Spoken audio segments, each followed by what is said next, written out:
Hopefully you guys can hear me.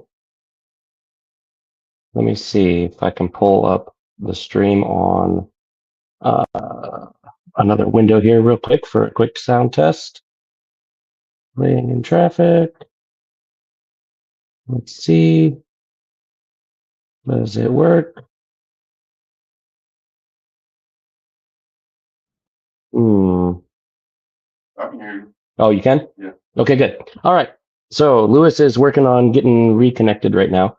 But he was saying that we are coming to you live from our hotel room here in Indianapolis. We are attending the PRI show. Today we arrived somewhere around 1 p.m. and we got a lot done already. We walked around, we talked to a whole bunch of people.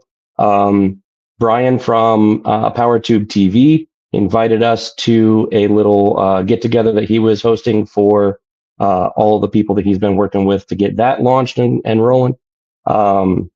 So that was great. We want to really thank them for their hospitality. And it was a great little party that they put together. We wish we could stay longer, but we had to come back to the hotel to get set up for running the show, which, of course, now we have technical difficulties. And Lewis is trying to get sorted out and back on. Um, One thing that I really noticed about the show this year is it's way busier. This is the first day, Thursday, and it was, I would have to say, as busy as Friday was last year. So tomorrow, I expect to see even more people, which is great for our industry and is a sign, I think, that things are coming back, right? We've had several years of um, stagnation, I think, in the industry due to economic reasons and all that stuff. So definitely a positive sign that people are coming back. People are getting their wallets out. They're starting to spend money again and all that stuff. I've been to PRI the last 4 years in a row, and this is the busiest I've seen it on a Thursday so far. So definitely my biggest takeaway from today. And then of course we got to see some of the standard vendors that we interact with a lot. I got to talk to ProCharger and let's see, the folks over at Wharton Industries. So they own McLeod and a bunch of other brands. Those guys are here and having a good time. Um, and of course, I can't go through and list everybody. We walked around the show from 1 o'clock to 5 o'clock, and then we went over to the happy hour. We bumped into a whole bunch of people there. Greg from Greg's Speed Shop and his wife, Sam Madavi. We talked to just lots of great people. And I'll say it like I say every time talking about PRI. If you can make it to this show and you are the least bit interested in racing, going fast, performance, any of that stuff, this is the show to come to. You get to talk to the industry, the really the leaders of the industry, right? So the guy on the other end of your phone when you call into ProCharger or Summit and you're talking about technical problems with a part or wanting to get specifications for a part, you get to come here and meet those guys face to face and gals, and you get to build like a personal relationship with them. So from a media standpoint, with me having the YouTube channel and mostly doing custom projects and stuff like that, it's great to be able to get that face to face interaction. And one of the biggest takeaways from coming to a show like this is not so much like show special pricing or anything like that. For me, it is being able to build those personal relationships with all of those folks. So that's one of the best things for me. And I'm running out of steam, Lewis. You got you got your stuff figured out yet? Yeah, I'm gonna let Brian. All right. Yeah. Let's let a couple of the guys in. And hey, Hey Brian. Tyler, what's up? How you doing? Good. How about you? Oh man, just everyday stuff, trying to stay out of trouble. Right. Oh, now you need your headphones. Yep. But your audio is working. All right, cool.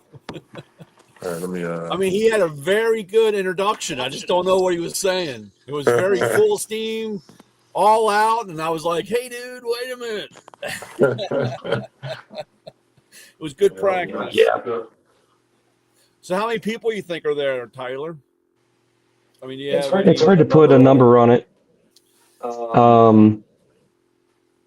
I would have to say that the halls were at least as busy as Friday last year, Yeah. and today's the first day. So hit mute on your mic. Getting a real bad echo. There we go. Okay. So I would have to say that I saw a lot of people that were clearly industry like professionals, right? So Friday you tend to get more of your like casual race car driver, that kind of thing. Today was definitely a lot of like I saw big names walking around. We saw Tony Stewart. We saw Donkmaster was here. Bunch of people like that, you know, and I feel like they're getting their early look at a lot of what the vendors have going on. A lot of the cars and products that are on display, stuff like that.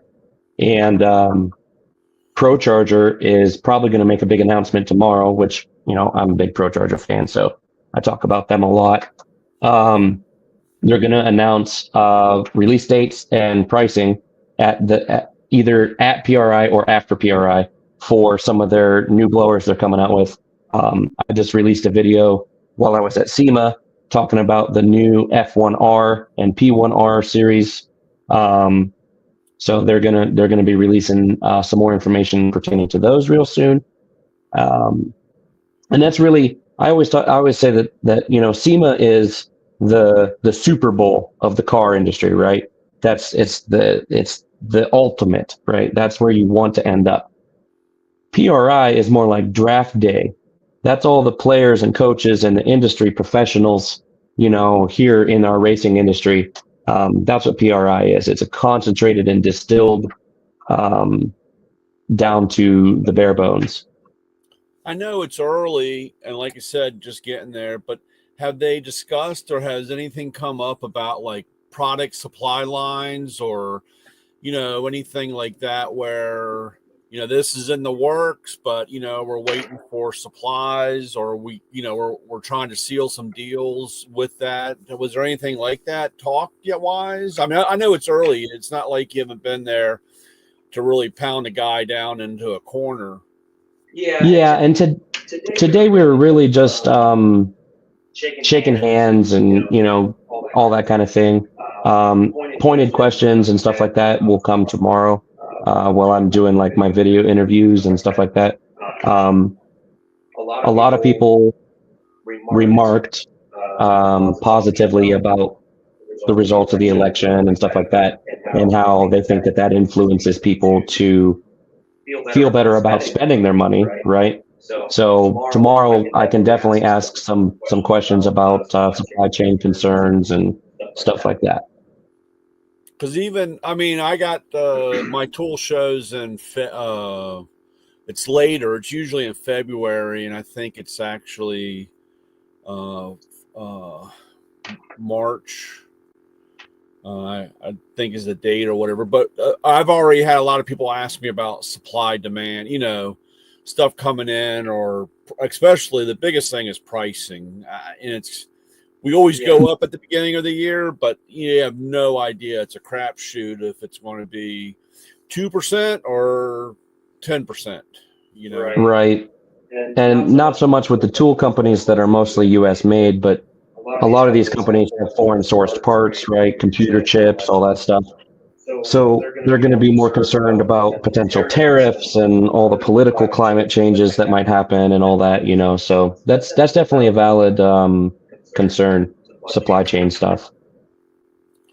Because I've had, well, you know, I've you know started back in on the Mustang, and you know, you stuff that it wasn't even that long ago, but you know, then you go and check the pricing, and it's like, well, it really dropped, or man, this is a lot more. So there's no rhyme or reason. Some things drop, some things go up, and you're just kind of like, how do you juggle this out? Yeah, it's crazy. So I've found just out of my business, things that have like an electronic basis have gone down, right? So like my very same TIG welder that I bought, I want to say 6 years ago, was $1,200. That same model today is like $850. Yeah. But then the flip side is I'm spending twice as much on roll cage tubing and the consumables that the welders take, all that kind of stuff. So it's really a lot of give and take. I think technology is coming down, but supplies and raw materials are going up. Yeah. It's funny that you said that about the welder. I just bought another welder. And I had bought the same one probably 2 years ago, and it was less money. I just realized I pulled up the invoice, or actually I didn't pull the invoice up, but when I went to put it in the system, I saw what I paid last time. And when I looked at the invoice today, I was like, wow, it's less. You know, it's kind of weird. Like you said, it's just, you really don't know what end of that's going to go. And it's funny that you say about the metal. I've been looking at some raw metal stock, you know, and it's crazy on some of the prices. Yeah. Of course, I don't have anything really local for me. So, you know, the biggest problem I have is any kind of thing shipped in. Right. And that's, you know, that's always puts a damper on, not a damper, but that changes your, yeah, I'll buy a couple extra pieces. Now I got to really measure it out. Because, you know, having the extra, not spending the extra because of shipping. Yeah, and that has struck me when I was pricing for roll cages and stuff like that, but in the past, 4 years ago, 5 years ago, I would measure out the material I needed, and then I would just round up. I'd add a couple extra lengths of tubing onto the order, you know, have it laying around, that kind of thing. You can't afford to do that these days. I mean, you'll end up with, you know, 25, 30, 40% in overhead. Yeah. If you just add a little bit extra on your order. So I've got to order exactly what I need now. And the theory or the talk of measuring twice and cutting once really plays in. Especially when you start bending tube. Yeah. That's like I said, just been kicking some stuff around, and I'm like, man, I really got to make sure this is, you know, I guess I was never to a point, you know, I would make a template or cut something out of cardboard, but I've been watching a few guys, they make everything out of it first before they even start cutting. And I'm like, man, they've thrown a lot or have a big scrap pile of stuff they never used, and you can't do that anymore. That's the old school CAD, cardboard assisted design. Yeah. Well, I'm Fred Flintstone with the computer. I would be afraid to try to do anything off of a computer. That would just be a complete nightmare. So right. So before my computer went south, you guys didn't hear me. So I was Tyler mentioned that we were at the Power Tube TV event. Brian put together a nice, him and his wife put together a nice event, and we'd like to thank them for having us and having us on their network. And we met a lot of the other talent that's on the network. Nice group of people. So if you get a chance, go over, check us out on Power Tube TV on YouTube, or you can download their app and watch all of our shows there as well. And they got a nice group of car people on that network. So if you're into cars or anything like that, that's the network you need to check out.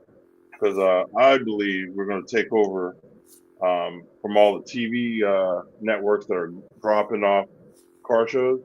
All those guys are coming over to PowerTube TV. So yeah, keep an eye on it and let them know that Playing on Traffic is your favorite show. That's it. But yeah, we're having a good time out here. We've done some business today. A lot of people here. It's a lot more people than last year. That's for sure.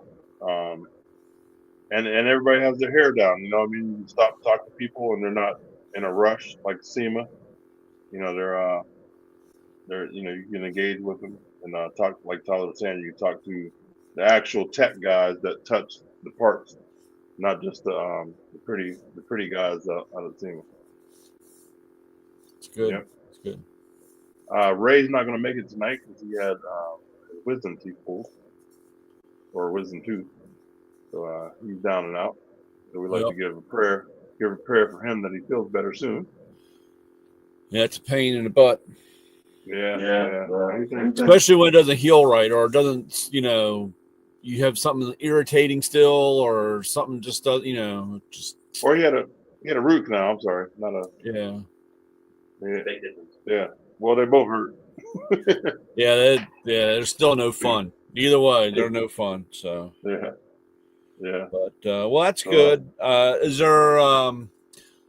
Is there more cars, or the same cars, or are there new stuff there? I mean, have you seen anything?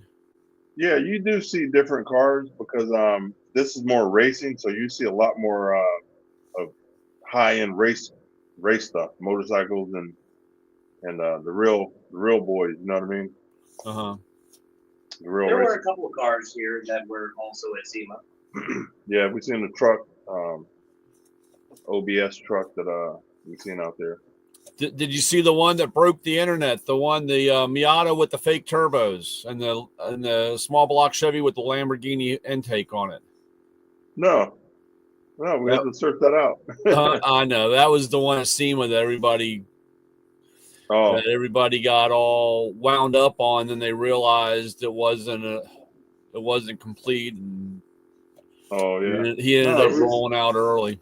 This is what I say to people when they're like, "Oh, did you see this at SEMA?" The first year I went to SEMA, there was a electric converted, like side-by-side ATV that was on fire, and they had to push it outside. And that happened inside the show while I was there, and I didn't hear about it until after I got home. Yeah, I didn't hear about it just now. Yeah, SEMA is massive. Yeah, I mean, you could be at SEMA the whole week and not see everything. Oh yeah, wow. Yeah, it's crazy. I mean, that's what everybody says. One day maybe I'll get out there. I don't know. Definitely a bucket list item. Yeah, for sure. Yep. So Brian, I think this would be a good show for you, PRI. Oh yeah, I mean, eventually or hopefully, like I said, do the tour. I used to a long time ago. I don't know what it's called now, whatever. But they had the Miller Motorsport Show that was up in Pennsylvania. That was back in the day, and it was mostly it was racing. I mean, they had the NASCAR, a lot of dirt track stuff. But I always enjoyed going up there, seeing all that stuff and all that performance. Right. That was back in the day. I was just over at Terry's house yesterday. You could have ran up to Terry's house and rode over with me. Yeah. Well, the problem is still getting to Terry's house. I don't have a car. Other than me driving the tool truck around. Oh, you could park it in Terry's yard. I'm not driving the tool truck to Terry's house. That's a hell of a ride. He lives in a good neighborhood. Yeah. So my luck come back and it'll be turned into a taco truck. So I got to watch it. Matco Taco? Yeah. Tools and tacos. I like that. Yeah, well, it wouldn't be the first time I thought about it. Might get more guys out of the truck. Yeah. So, it's definitely crazy. Papa Squirrel, your mic's off, I believe. He just turned it off.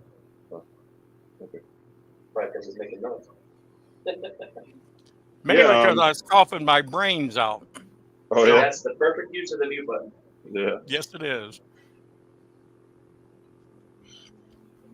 You Yeah, all it's gonna have definitely a some. show that's worth coming to. It's way smaller than SEMA. You can see it all in one day, no problem. And like I said, the face-to-face relationships that you build coming out here, it's invaluable. No matter what way you're involved in the performance of racing industry. Yeah. Yep. So I talked to a couple of the good people. David Bowler, he's going to come back on the show from Bowler Exhaust. We talked to Dunk Master, he's going to come on. So yeah, as soon as the new year, I was trying to wait till after Christmas, let everybody do their holiday things, and then we'll start scheduling everybody to come on. Notice it's much clearer now. Yes, because you're in the Next show. week. It says right there in the show. The other one said you're backstage. Lewis. Next week, Okay. Sam Adabi. Oh yeah. Next week, Sam's going to come on from Sam's Garage. Cool. Yeah, he has some new ventures going on, so he'll be on next week.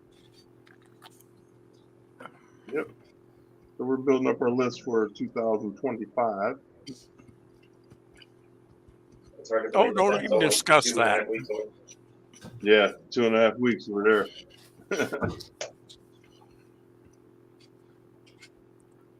What are you getting for Christmas, Brian? What am I getting for Christmas? Yeah. Bills. Thank you. the Christmas bill. Maybe a daily driver? Yeah. No, not yet. Not yet. Actually, I'm kind of holding off. One of my daughters is thinking about getting a new vehicle, and I told her if she goes that route,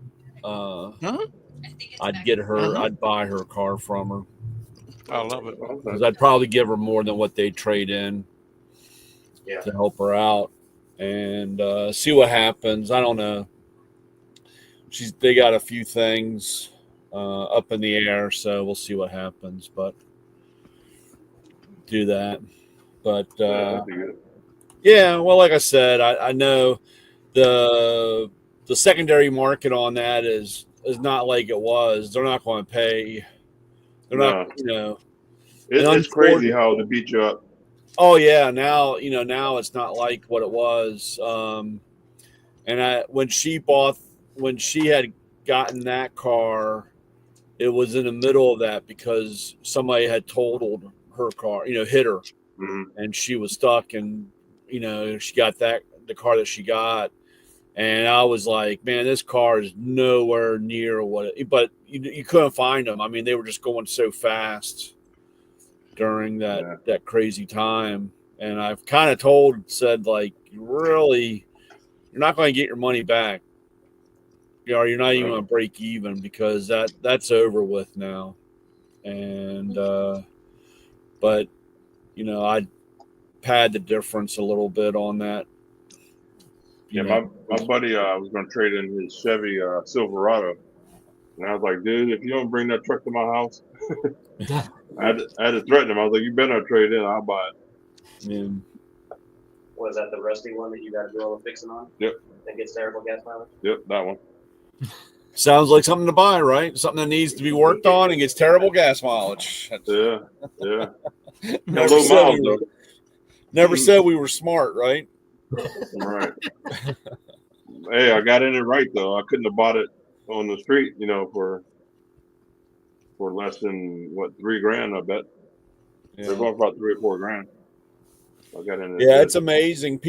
Like I said, if you hold out, you'll find somebody that's going to pay what you think. But again, it's a pretty tough market. You definitely don't want to get stuck with a whole bunch of stuff if you think you're going to flip it. Nope. And I've been noticing that's with everything too. When like on buy, sell, trade, I've been looking at a couple things and prices just crazy. Yeah. Yeah, ask my daughter what they paid for a Honda. Oh my God. Hello. Hello. Hi.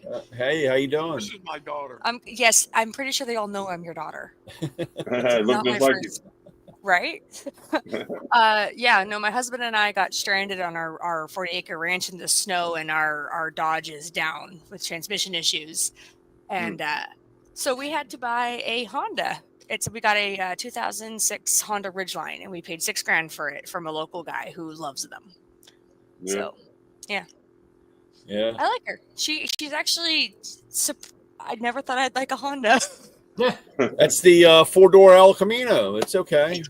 Right? I said that. I'm like, it's like a taller El Camino. Yeah. Yeah. So Hey, probably good on gas too. Really good, actually. My husband drives an hour one way for a commute to work in Omac, so it's surprisingly good on gas.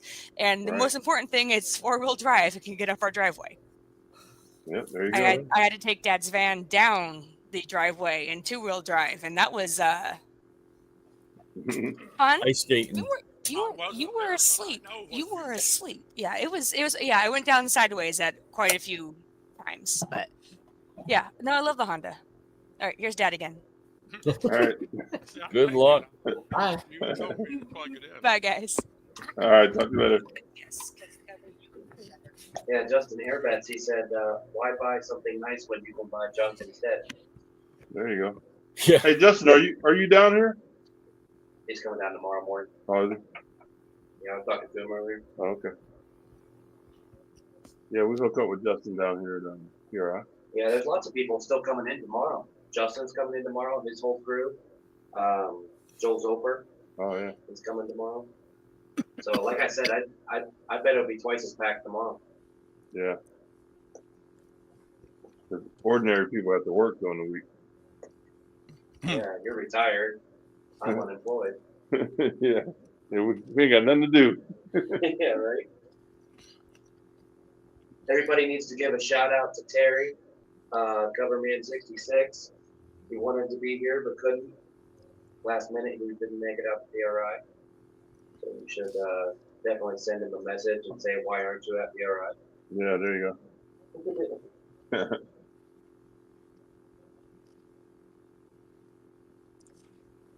So What happened to anyone- Terry? He had some stuff come up. Oh. Yeah, last minute.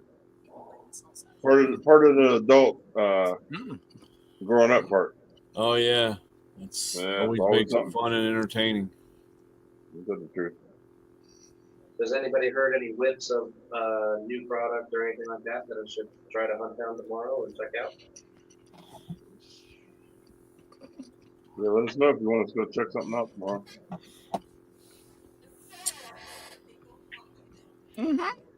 Well, Justin said they'll be down early in the morning. They were still open for business today, so it would have been a late night arrival. Oh yeah. Yeah, Justin, have a safe trip down. I know you guys got a little bit of snow for that thing. Yeah, they're north of Detroit. A couple hours north of Detroit, I think. So it's probably like a 6-hour drive for them. Yeah. What? That's what I'm doing.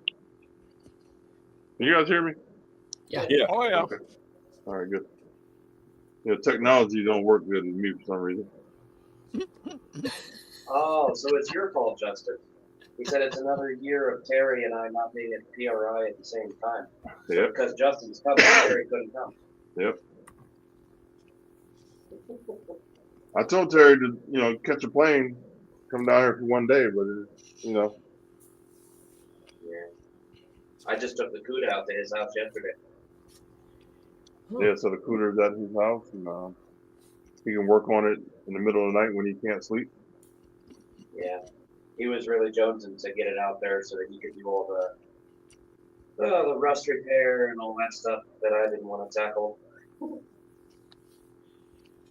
Yeah, a lot of work. AMD really came through for him with all the parts that they supply though. Yeah. Yeah, he has a whole car, really. Yeah. They do wonders for us at the stunt team too. So we can take a whole Crown Vic, turn it into a Charger in about a week and a half. Speaking on the stunt thing, I saw something And of course, you know how it is when you're going through the reels and then you try to go back and try to find it and you can't. But they were doing they're doing the one with Smoking the Bandit, the Trans Am. We did one. You did one? Is that the same? Is that the same thing? I mean, was that 2019? Huh? No, that was a real Firebird. That was donated to us by the kid's name is BJ. I'm blanking on his last name. He lives down in Georgia, near Atlanta, and he heard we were going to do the Burt Reynolds tribute jump at Carlisle Nationals Car Show, GM Nationals. That was 2019, and he called us up right away. And he's like, "Guys, I got a car for you. It's been sitting on my front yard for 10 years. Wanted to restore it. It's just too far gone. Can you guys give it some last glory?" So it was 79, 80, 81, something like that, and then we converted it to look like a 77. Yeah, I saw it, and I was actually I didn't have my, I guess the volume wasn't on, and I was flipping through it, and I saw it, and of course I flipped it, and I couldn't go back, or I didn't come back, but man, when it hit, it bent. I mean, it was. Yeah, that was us. That was I mean, I was like, holy crap, that was a hell of a. I didn't land too well. I mean, that was a hard hit. That's exactly what we want, though, because the car crumples and absorbs all of the energy. I mean, I remember when we had that last discussion, and of course, the last time you guys jumped, the guy really got hurt because the car landed so flat. I mean, it landed like how you think it should land instead of the way you want it to land, and absorb all that impact. But I could not get over how much that. I mean, I was like. That the Pontiac didn't fly like the Charger. It kind of went up, and it was a lead brick that came down, and I was like, wow. So, but I was just curious if that was a real Pontiac, or if you ended up was that one that was another Crown Vic that you guys cut up and put pieces on or whatever. I was just curious. No, that one was a real Trans Am. Did my screen share pop up? No. I'm lagging for some reason. No, I don't see it. If that was that old, I'm surprised it finally got out. I don't know how that stuff circulates or. It floats around. One of our most viewed videos of the Mopar Nats jump that we just did in August is actually on that page called Fail Army. They did a compilation of like crashes and whatever, and we're the opening scene and the thumbnail. Yeah. Wow. Yeah, I just thought that was kind of interesting. I don't. We have a movie about it. It's called Stunt Life: The Bandit Project. We go through how we built the car and who donated it to us, and the thoughts behind getting the tribute jump going and all that stuff. That car was supposed to be jumped 3 different places. It was supposed to be jumped to open the Autorama in Detroit. That fell through. There was political stuff with that and the rebel flag and a bunch of stuff. So then we were supposed to jump it down in Louisiana at an event. That fell through. And then finally, Carlisle National stepped up and said, "You can jump it here." So that jump almost didn't happen. Wow. I'm trying to get the picture up. For some reason, it's not letting me. What's up, Coach? Not much. How y'all doing? Let's see. I'm gonna retry it here. Another day in the big city. Yeah. Hey, check out this tracksuit. Oh yeah. Nice. You kind of fancy there, buddy. Nice. Trying to outrun the reindeers. I took my headphones out. What was that? Trying to outrun the reindeer. Yeah. No, I didn't. No, we the school usually does a ugly sweater day, which they ended up not doing, but they did wear your festive holiday wear. And we were at Marshall's, and I saw this, and I was like, "Oh, I gotta get it." So the kids loved it. They're like, "Oh man, it fits you, Coach." So, and then and then in the morning when I was in the morning, I cover the courtyard area when the kids come in, and I got a Bluetooth speaker, and I was playing Run DMC's Christmas in Hollis while I was walking around, strutting around. That's funny.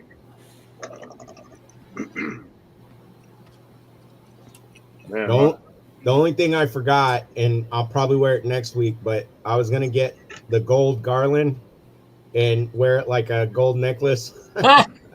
Oh God. That'd be Yeah. great. That's funny. And they let you get away with it? Oh yeah. Schools are getting so conservative. Yeah. So did you catch the beginning part of the show, Coach? Bits and pieces. I got home and my wife was telling me about her day. I had it on, and then I had to hit mute. So bits and pieces. I know you guys are at PRI or went up there. Yeah, we're there. We're Yeah. Yep, we're at PRI. We had a really good time over at the Power to TV content creation partnership party that Brian and his wife threw together. Yeah, really nice. It's nice to be able to talk to the people you see on the network, in person. Yeah. So that's pretty cool. Yeah. So it's interesting that Discover has decided to close Motor Trend and all of their automotive content. What do you guys think the backlash in the industry is going to be like? Or maybe not backlash, maybe that's the wrong word, but like the symptoms, the trickle down from that. Yeah. I personally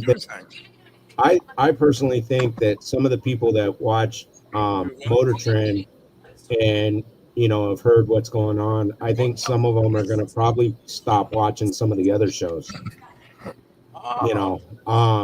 There's some shows I watch on the regular Discovery Channel, and I haven't cut them out, but it's a little bit harder watching it, knowing what happened. Yeah, kind of a bitter mental taste. boycott. Yeah. Yeah. And I think we should support all the talent on those TV shows because they're kind of like out in the wind. Yeah. I think one of the biggest things is going to be there's going to be even more competition now on the other streaming services like YouTube, because now those guys that were focused on their Hollywood level production TV shows are now going to be looking for other avenues to publish their content. Right. And places like YouTube and other social media outlets. PowerTube TV. PowerTube TV hopefully is going to be a rising star. But a lot of those guys are now going to be pushing their channels real hard. And they already have huge fan following, right? Yep. I think it's going to be so. If you look at where mainstream media is struggling, and you got the podcasts like Joe Rogan, Patrick Bet-David, where they interview people, Tucker Carlson, and people are more going to that. I think in the automotive industry, it's going to have the same effect.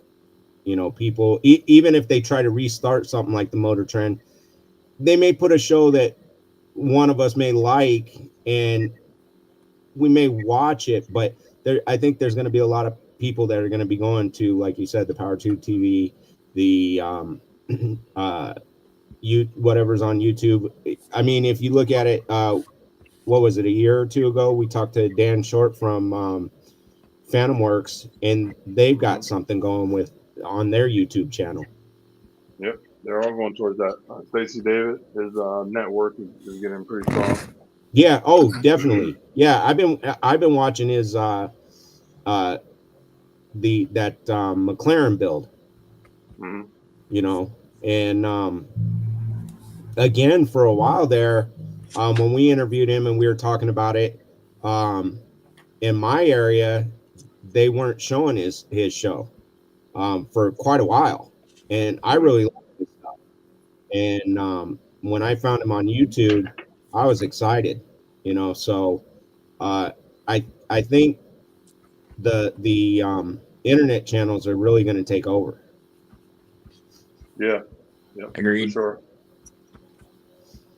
Yeah, Well, that's what it is too. a lot of that, like I said again, and we've seen it with everything else.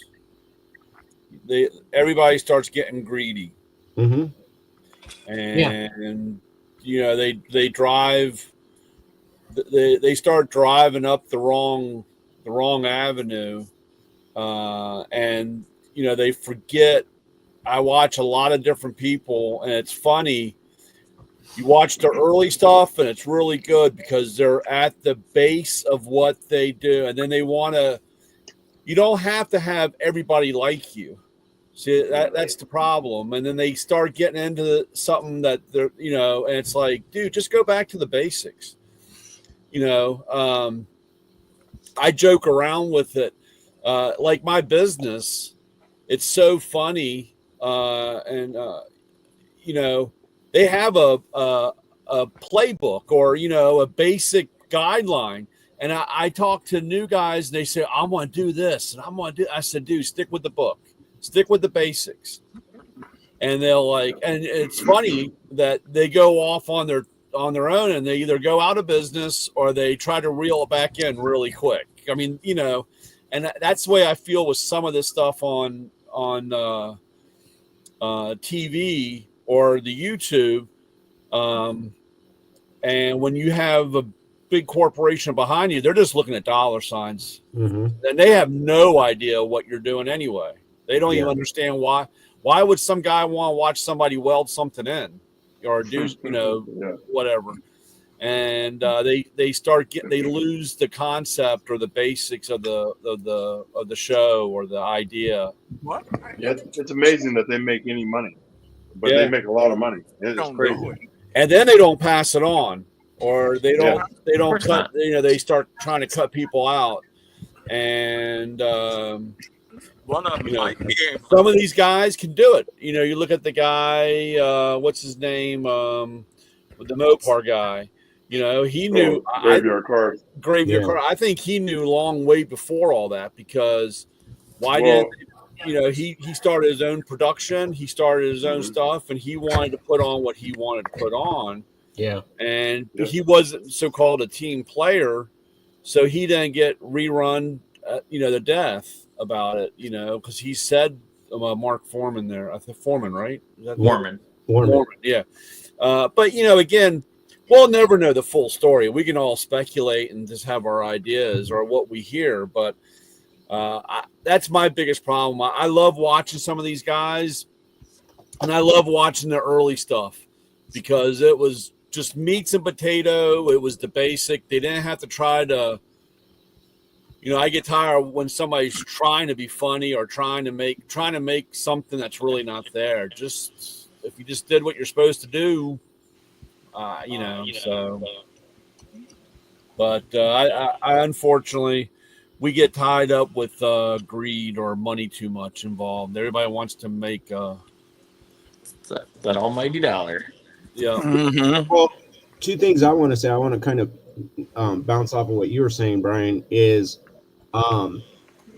you were saying about Mark Warman that he was like kind of the misfit.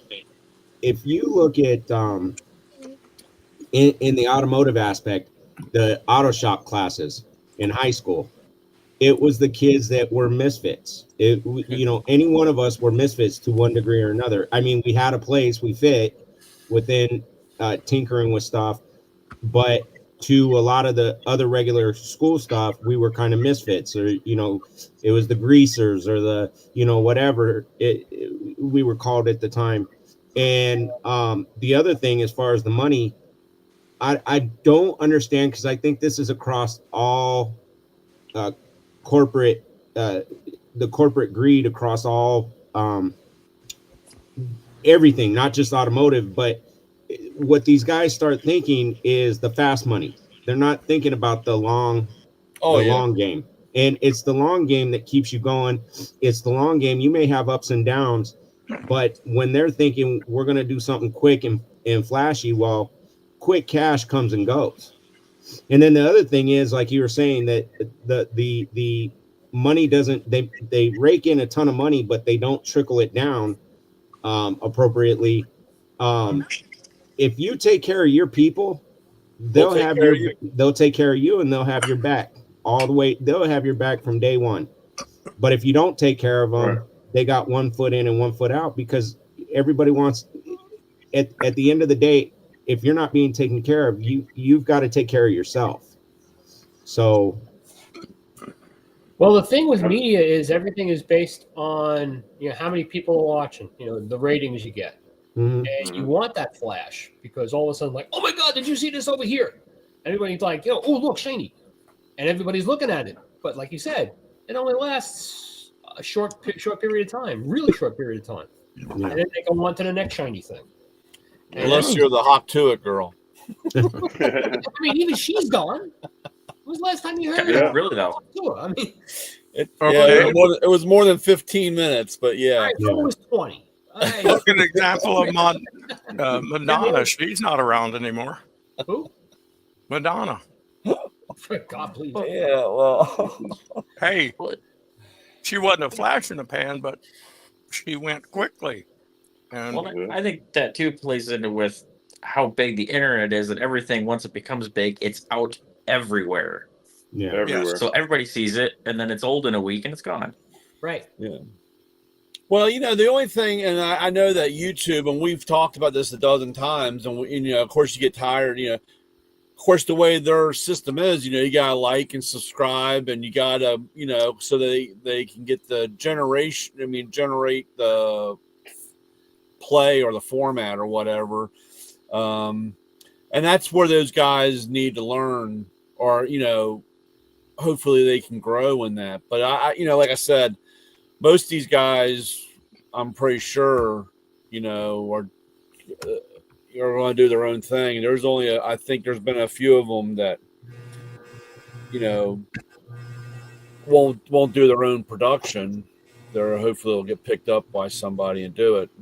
But of course, it's what you know. If you know how to do it. Yep. Right. Who's shaving?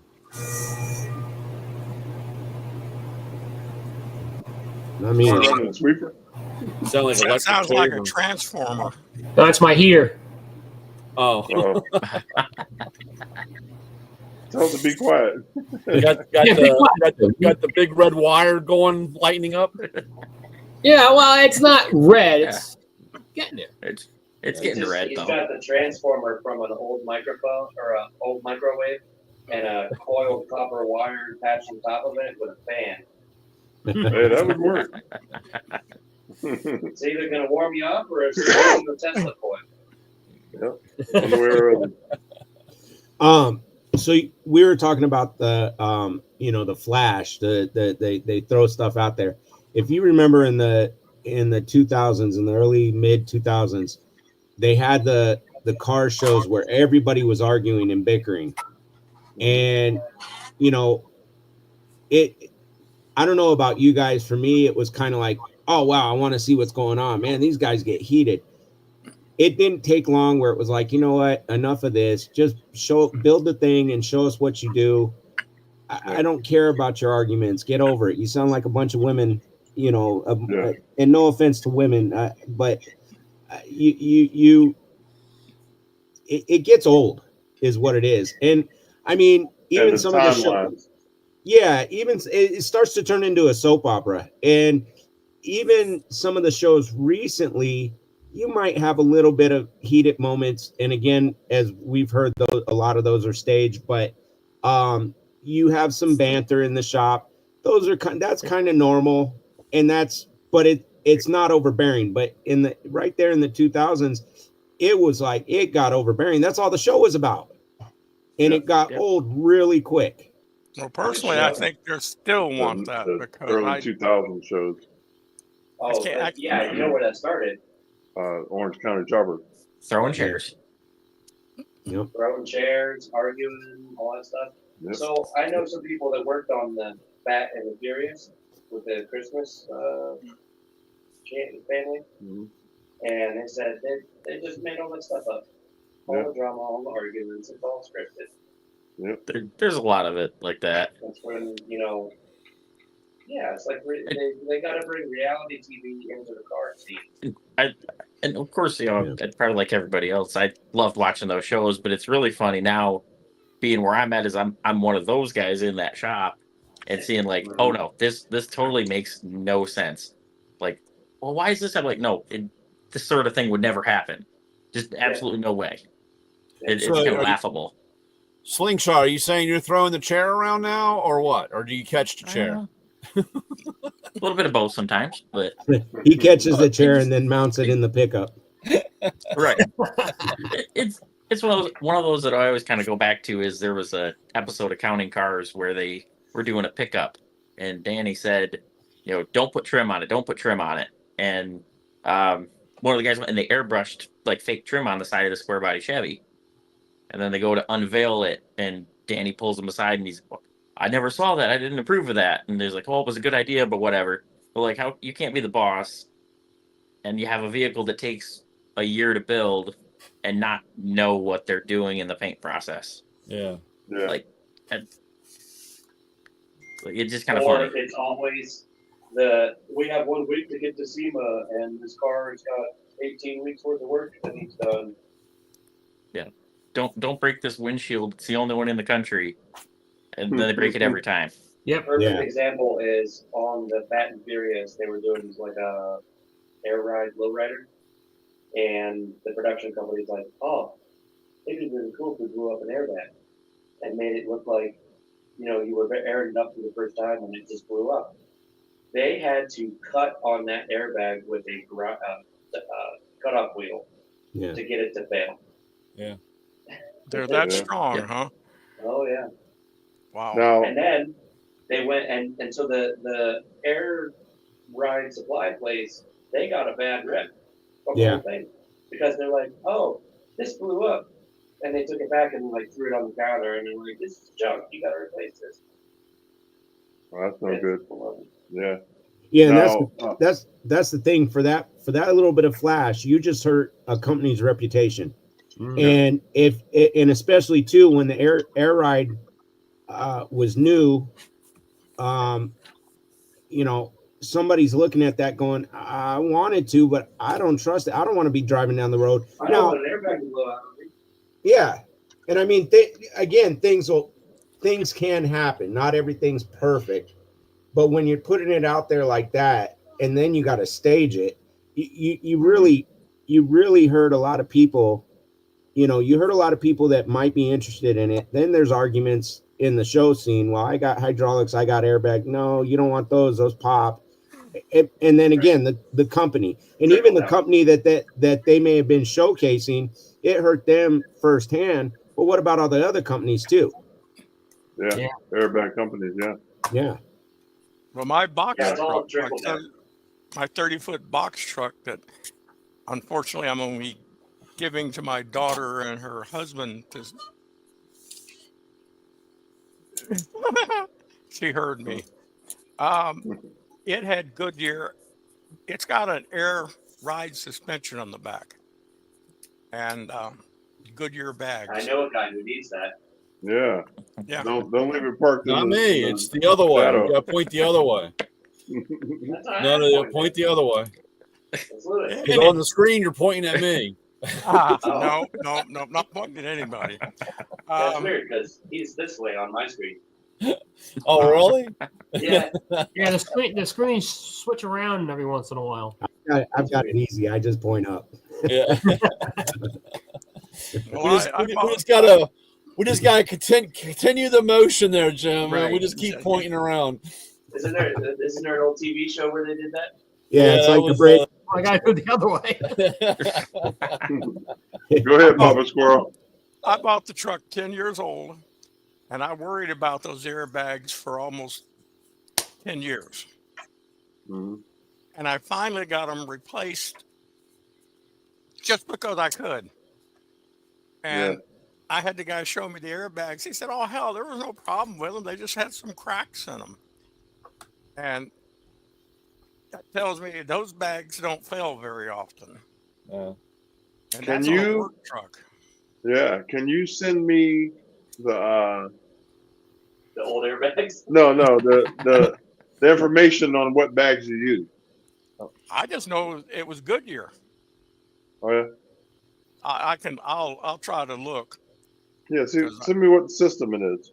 okay, because I'm finally going home now. I've been in my daughter's guest room for the last 5 months because I couldn't walk without passing out every. Oh, wow. And I weren't lucid either. Then we Mhm. found out it was the medications the VA had me on. Oh, good. Oh, And gosh. the biggest one was Ozempic, and they had me on a massive dose to help me lose weight because, at 72 years old and 220 pounds, they thought I was way overweight at 5'8". Wow. And anyway, so they took me off all that stuff, and I recovered quickly. So we're Oh, heading good. to back home to my house now. Mhm. And yes, dear, Mom's house is my house too. He tells me I can live in it. I'm going to, I'll crawl under the truck because I can actually. Did you hear my daughter say I can't crawl under the truck? Yeah. Yeah. Don't crawl under the truck. Don't worry about it. I don't need to know that bad. I will get you Well, then she's the gotta crawl under information there. on the bags. Yeah. Send her under there. Uh, Thank you. That's exactly what one of the guys said, let you do it. Tyler said it. And my daughter's going, good. Someone's throwing someone under a bus. One way or the other, somebody's getting under the bus. It Whether wasn't they me want to or that. not. It wasn't me that said it. I'm too close. I'm too close to y'all. Yeah. I'll get you the information because when I first started using the airbags, I was all panicky because, oh my God, they're going to blow up because Mhm. I've seen them film that on commercial trucks. Then I find out that it's like what you're talking about. I had to cut the bag up to get it to blow. And Yeah, there's Yeah. a lot. It takes a lot with those bags. And actually, it's probably like when the bus that you used to drive, Lewis. You probably could have scrounged around and looked. You'd probably see some down there. I know that when I go out to the county school bus lot, they every once in a while there'll be a set of bags out there. Yeah. Yeah. I think Goodyear is the go-to. I think it's got to be too. And I think one of the reasons they replace those bags on school buses is because they're conservative. Yeah. Yeah. Yeah, over conservative because you don't want a kid getting hurt. Yeah. That'll ruin your school reputation, your reputation. And if you're the foreman of the shop, you ain't foreman of the shop any longer. Yeah, That's no, right. they. Yeah. Well, there's nothing bad, or I hate to sound this way, but it's no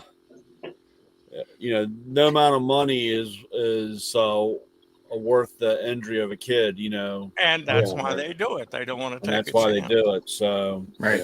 Yeah. Yeah, I'm just thinking because I know, way back when the Lincoln Town cars and some of the other Lincolns had the air ride suspension in the back. Mhm. And more often than not, when the cars get about 10, 15 years old, you see these cars dragging their butts along the street. yeah, And there's I a little don't think it's the different. airbags. I think it's the rest of the system. The lines. I think The it's lines lines. leak. Yep. And the only problem, on those, like you said, the Lincolns are on the cars. The only way they ever blew out was if you didn't put it in service mode.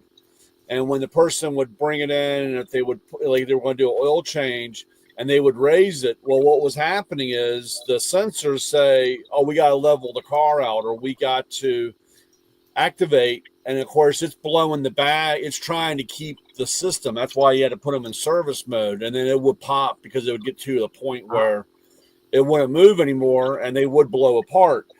But again, it's not the fault of the bag. It was just if somebody didn't know to put the car in a service mode Could be. thing. My 95 wagon also had the auto level suspension, but when I bought the car, he had taken it out. Yeah. He never told me why, but I know that was another thing with the wagons where they just took them out because eventually they would go bad. I don't know if it was the bags or the lines or whatever. But a lot of times the compressor, they have actually, it was funny. I was in a shop today and there was a Audi in there, and it had a bad pump, and believe it or not, condensation gets in there in the system, and that's what kills it from the inside out, because that water gets in there. And there is a water separator, but it's something that you don't know. And of course, you would have problems because of the condensation. It would freeze up during the wintertime. That's why, old trucker thing is, putting rubbing alcohol in the system, because that keeps if there is any water loose in there, it keeps it from freezing, and then you don't have that problem. Yeah. These are little things, but a lot of those things are, a compressor is so expensive. So then they made those Monroe and some of those other shock companies made those coilover kits, or new shocks. So you take the airbags out and put them in, convert it over. you want to hear a good story about how I found out my wagon had the air rights in it? I do. Looked in the fuse box. There was a fuse missing. And what the hell is that? So for a goof, I found a fuse. I plugged it in. I turned the car on. I hear, what the hell? It's the freaking compressor. The compressor's still in the car. Yeah. It's somewhere under the front passenger side fender, driver's side fender rather. I'm like, yeah, okay. I have it in my '77 Cadillac, my coupe. Yeah, Has it right? He's had it. I said the Mark 6 doesn't. I was kind of surprised. Yeah. No, that's weird. Well, aside from the lines going out, excuse me, aside from the lines going out, I've heard isn't the auto leveler, the leveler, doesn't those go out too quite a bit when you have them, when they drop down and they're dragging on the ground? The leveler's messed up. Yeah. Yeah. Oh yeah, that's Terry's. Yeah. Terry's leaking. The Mark 8. Sagging like a. Oh wow. Mark 8. Yeah. Those are cool cars. I think that was. Yeah, there could be a number of things go wrong in this sense. Like I said, it's just age. But a lot of times they get water in them, or the compressor, or they're always fun to watch go down the road, bouncing everywhere. Yeah. For me, because I like lowriders, I'm like, oh, I want to ride in that. Right. They do bounce too. Well, guy in Fort Bragg, where I live, I don't remember Mercury or something. He had one that was always running around town like that, and then he got rid of it. And I found out what it was is he could never get it to stay level. Now I know that it's just the bags needed to be replaced. Yeah. And of course, I didn't see Santiago's thing about replacing the bags in them with springs. I could have probably got that car pretty damn cheap. Yep. Yeah. But I know that's one of the first things they do on trucks, and that when you take a commercial test, because I had to get a commercial license with my box truck first because I didn't have it converted into a camper yet. Oh. And one of the things they did was they checked you out on draining your air tank system. Okay. Yep. And that's always, you don't think about, but it's handy. Yeah. Oh, yeah. Had mine freeze up once. Never did that again. Always drain the water out of the tanks. Yeah. Do you have the power drain, or do you have the manual? Oh, I got a power drain and manual drain. Well, I'm sorry. There's a power drain on my filter that the compressor spins air through. And a lot of times that's why you see commercial trucks on the side of the road and they mark their spot with that psst type thing. And then I've got my manual drains on the tanks. I like those better because I don't trust a whole lot of automatics. Automatics always screw up at the wrong opportunity. Yeah. On my semis, I would run the cable towards the gas tank or the fuel tank so I could hit it with my foot. So when I walk by, when I fill up my gas, I can just drop the air. No, I've never seen anything like that. That'd be handy. Yeah. I just ran another cable from that to close to the fuel tank. So when I'm filling up, I could hit it every time. Yeah. Yeah. That's a good idea. That's the biggest thing is drain it regularly. Yeah. I got a little careless once and I opened my drain valve and holy mackerel, I got almost a cup of water out of that thing. Wow. That was Yeah, not you'd be good. surprised. Oh no. And I definitely know you don't want that to freeze up. No. No, not at Well, all. All right, guys, especially time for me to bail. Later, Jim. All right, Jim. Take Okay. care, hanging out guys. with You know, have fun at PRI. No, all business. All business, yeah. Business. Yeah. You Right. know he's not going to have fun. That's No, not his no. job. Peace Yeah, out. we're here to take care of business. Yeah, but So Justin, what are you looking forward to tomorrow? Gosh, what am I not looking forward to? Don't say the parties. My hands are tied, man. Come on. I don't know. There's a lot of stuff I want to see. A few of the vendors I want to talk to. I don't know, dude. Everything. Meeting up with you guys. Meeting up with some of our suppliers. Just checking out all the shiny things and turbos as big as my face. I mean, Yeah, right. it doesn't suck. It just doesn't. You bringing the whole crew down? We get 9 of us. Had a couple guys had to cancel last minute, but How many's in your shop? 15. Oh yeah, Wow. I didn't realize it was that big of a shop. Yeah, fairly decent size. We've grown quite a bit in the last few years. Yeah. There was shortly after I started, we were down to like 7 or 8.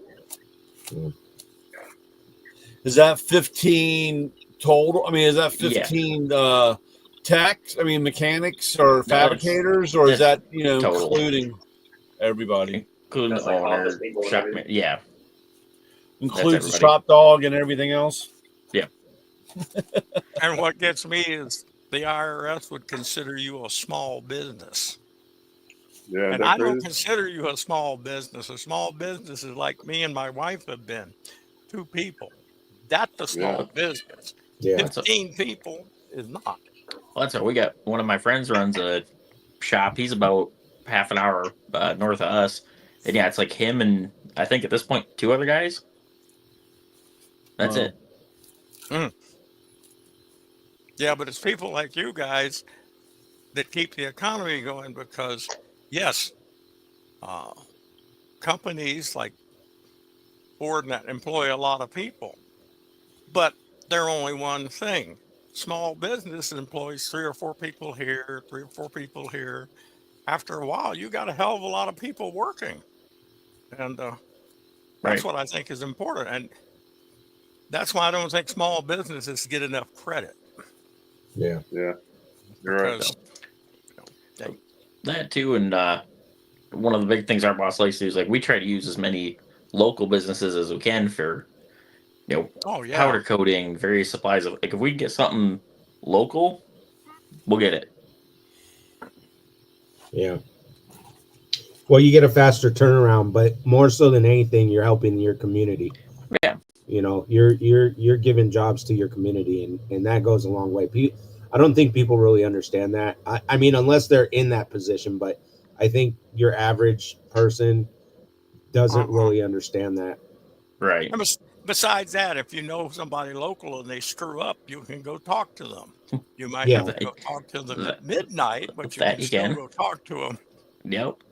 Yeah. That's yeah. And we got a lot of local places around it. Be Cool is like 20 minutes from our shop. Classic Instruments. They're a couple hours north of us. Wow. I mean, we got the new engine shop we're trying out. Yeah, they're about an hour away. So we get a lot of cool local people.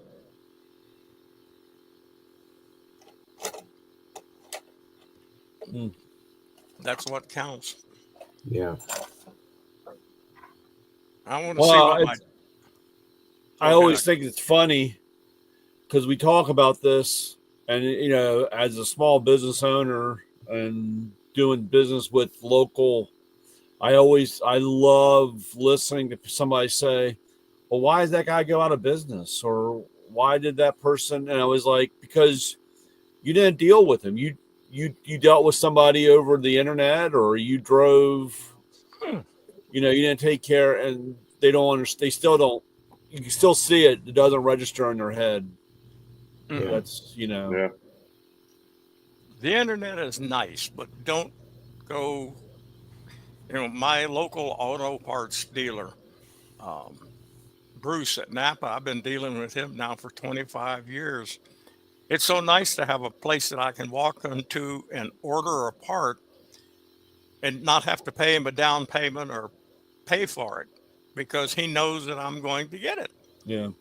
And it's just nice to have people you can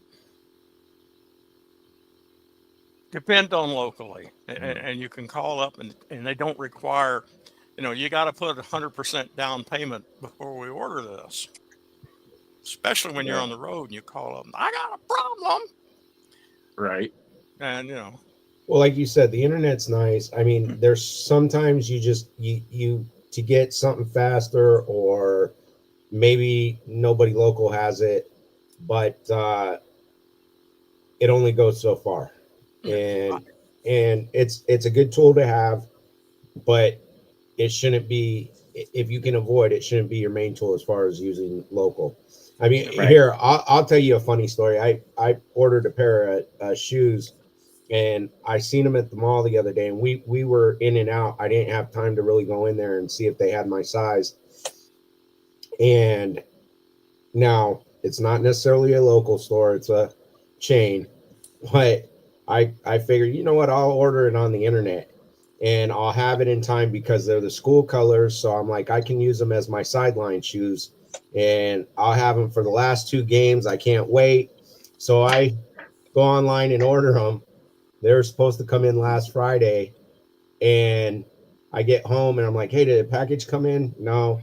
So then I go online and start looking, and when I go to tracking it, it was put in, I guess originally it left Pennsylvania. It got put in on the plane at JFK, flew to LAX, and and on when I was tracking it, it said there was an intermittent delay. It'll come on the 12th or something like that.